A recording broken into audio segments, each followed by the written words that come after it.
Have you ever had a feeling that something really bad was going to happen, and then it did?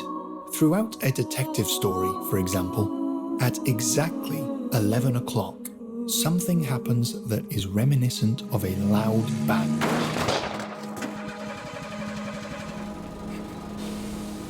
He starts to experience intense panic. These experiences become more intense as the story progresses. The relevance to these experiences become apparent when, later in the story, at exactly 11 o'clock, he has a car crash. He experiences intense panic as he almost chokes to death by the smoke.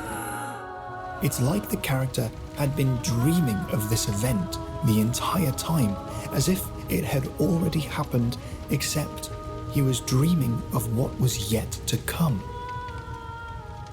Because time is non-linear in stories, the character can have dreamlike moments where a future event seeps into the past in the same way that the sky in your dream rings a thunderous sound at the same time your alarm clock is waking you up.